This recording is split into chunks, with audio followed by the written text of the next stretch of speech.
Pane mashoko ari kubuda panguva inoi, vanhu avaona kuti aiwa panguva inoi ameno general vakakwanisa kupapunyuka nokuda kwokuti kuri kunokunzi there are some businessmen vakataurwa nageneral vachinzi vakomana zvigananda vanooperaita mubriefcase.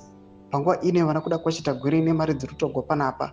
Nyazi kuonekwa kunzi the way they are financing aiwa macost panguva inoi vachiseta aside kuti vakwanise kubhaya mavotes kana kuti support from the people. Panguva inoi aiwa pane basa sana mina mashoko amudanyirwa panguva inoi kuti bosubscribe like tom the bell like tomita paendi wavashona mudanyira chiti tanga posta mavideos nemapictures amuri kuona udachi Dr. Tagurei with his organization Bridge Foundation put a budget of plus $23 million to do programs and projects that will help communities that are in need of good health care, roads networks, and clean, fresh water to drink.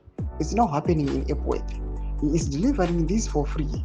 This is Leadership 101. He is supporting President E.D. Mnangagwa's programs under the mantra, no one and no place shall be left behind.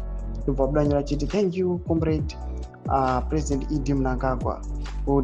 Mashoko ari kubuda panguva inoi panapa tikunoti challenge iriso kuna general. Panguva inoi semapictures amuri kuona people they are singing, vamuri kuona vari kuchererwa zvibhorani and the likes. Panapa takaona some of the people vakapuwa mota. I need these guys vana kuda kuchita gwirei. This is a way iri kunyazi kuonekwa kunzi they are trying to buy support yevanhu and party loyalty through these initiatives nemari dzavari kuisa mukatarisa kunana Chirumanzu, presidential good schemes ari kuitwa and the likes. Panguva ino people they are asking themselves kuti is VP Nkosazana Chiwenga going to succeed aiwa this battle? Panyazo kubuda pachena kuti aiwa vakomana ava mari vanayo ende yakazarisa.